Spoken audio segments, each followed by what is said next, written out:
How far can you go when it's all about the lock inside the PC case? Lian has the perfect answer for that without saying any words by showing you the outstanding results. And in today's video we are talking about their latest product, Strimer Plus version 2. Stay tuned.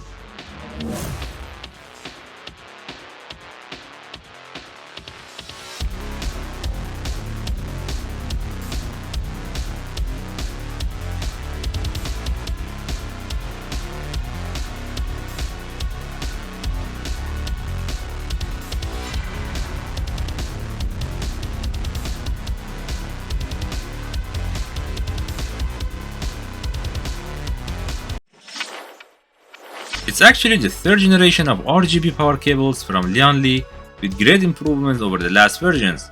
We are going to take a look at all the features and differences to know how much they cared and listened to the consumers with this new upgrade. To begin with, each cable LED is slimmer now, which makes them way more flexible than before. That's something all version users are aware of and appreciate the most, because it was difficult to get them to fit into tight spots. Just to note, the old version strips are 2.8mm, but the new ones are 2.1. So with the bending issues out of the way, you can also see the cables on the backside are not cluttered anymore, because they put a rubber coating on all of the cables so that they stay together. Also bear in mind that for the GPU cables in version 1, connectors were spaced apart, causing a headache plugging in those cables because they were fixed. But Lian has split each cables into several parts by using some clips to give you that option of splitting in case you need to. Speaking of clips, now you may choose if you want them to match with your white cables by adding the white clips. This version is not all about the cables and flexibility, but it's also about options and choices. You can now get this kit in either a dual or triple 8-pin configuration for the GPUs. Because nowadays a lot of those GPUs come in 3 8-pin connectors for power, so it's a great added option. I almost missed pointing out that it's way easier now to reverse the orientation of the connectors. It was very time consuming on the version 1 to switch everything around for using them for a vertically mounted GPU. For example, you'd have to individually take each cable out of the clips, flip everything, then line them and press them back in one by one, but now it's much simpler.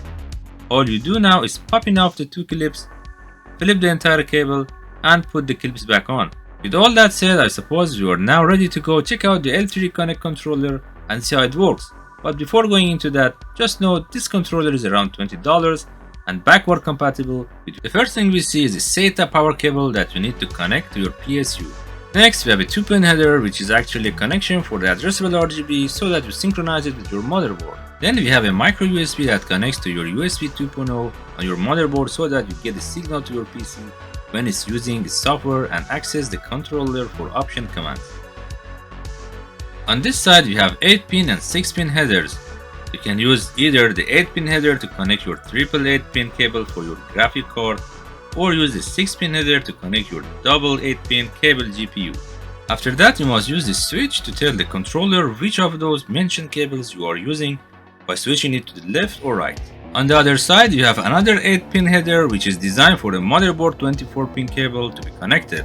And that's pretty much it. It's quite easy and there is not much cables laying around. It's time for the show and see how you can control the lighting on your system. By the way, in case you are using any of Lian Unifans, you can sync the effects between your cables and your fans from the Quick Sync Lighting tab and choose your effect. In this version 2, you can also change the color of the 24-pin motherboard and the GPU cable independently of each other. And if that's not enough, you can even go as far as applying one effect to one segment of the 2 strip and a different effect to another. It's amazing, the software is a big improvement over the L Connect 2. Now let's enjoy the light show.